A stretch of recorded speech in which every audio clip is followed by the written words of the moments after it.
The first to take the floor was Tony Letha, lead counsel for the first respondent, President John Dramani Mahama. He prayed the court to dismiss the petitioner's claims against his client, insisting candidate Mahama won the 2012 presidential election fair and square. He also accused the petitioners of narrowing the scope of the election by limiting their arguments to the face of the pink sheets involved. The Electoral Commission will perform their duty, and when they finish, we will collect pink sheets without reference to any incident at all at the polling stations. We'll lock ourselves in a room, point at figures on that pink sheet, and come to your lordships and say, and now the votes.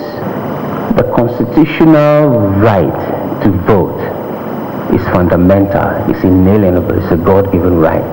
And we say that no case has been made for your lordships to disturb the status quo. President Mahama won the election, won it fair and square. I respectfully ask your lordships to declare accordingly.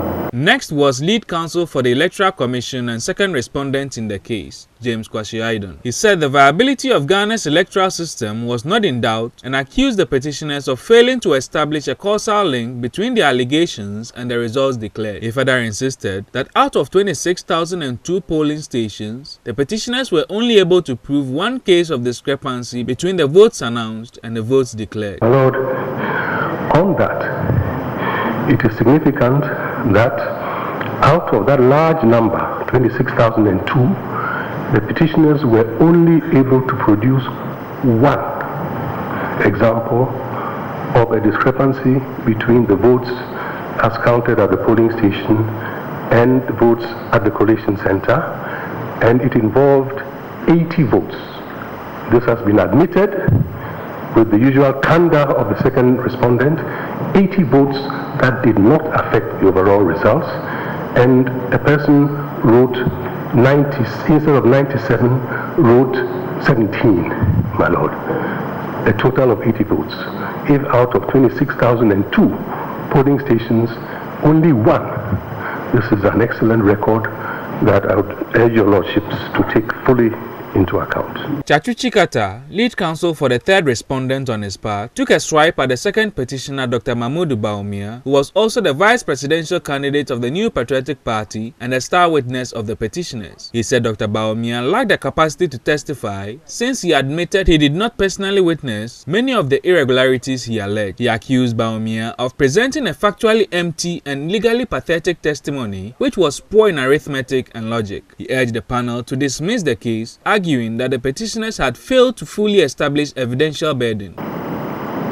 The witness of the petitioners essentially disqualifies himself from being able to give credible testimony. He says you and I were not there and all that. Basically, under the terms of the evidence laws of this country, somebody who lacks personal knowledge of the issues in controversy has no capacity whatsoever to give testimony that your lordships can rely on to make the kinds of declarations that that person is seeking.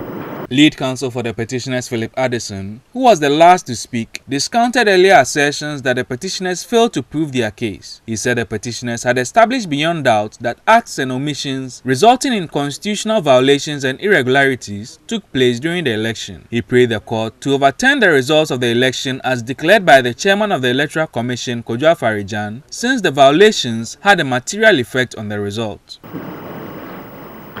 The respondents